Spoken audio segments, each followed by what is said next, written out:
मात्र ही समस्या आमदार नरेंद्र भोंडेकर यांच्या लक्षात आली तेव्हा त्यांनी यंदाच्या राज्याच्या अर्थसंकल्पीय अधिवेशनादरम्यान गोसेखुर्द प्रकल्पाच्या प्रश्नावर लक्षवेधी सूचना मांडली। या लक्षवेधीमध्ये त्यांनी प्रकल्पग्रस्तांच्या समस्या विस्तारित मांडल्या आणि शासनाचे लक्ष वेधले। त्यांनी स्पष्टपणे सांगितले की अनेक गावांचे पुनर्वसन अपूर्ण आहे, मोबदला योग्य प्रमाणात मिळालेला नाही, अंशतः बाधित गावांनाही पुनर्वसनाची गरज आहे, ड्रोन सर्वेक्षण प्रलंबित आहे। या सर्व मुद्द्यांवर त्यांनी सरकारकडून तातडीने निर्णय घेण्याची मागणी केली। भोंडेकर यांच्या ठाम भूमिकेमुळे सरकारला या प्रश्नाकडे गांभीर्याने पाहावं लागेल। आमदार भोंडेकर यांच्या पाठपुराव्यामुळे मुदत व पुनर्वसन मंत्री आशिष जयस्वाल यांनी या प्रश्नावर तातडीने बैठक घेण्याचे आदेश दिले। 8 एप्रिल रोजी मुंबई येथील मंत्रालयात मदत व पुनर्वसन विभागाच्या दालनात या संदर्भात महत्त्वपूर्ण बैठक पार पडली।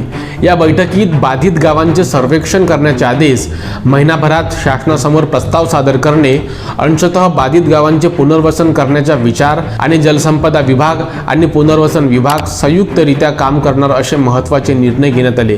या निर्णयामुळे प्रकल्पग्रस्त आणि गावासाठी आशेची किरण निर्माण झाली आहे।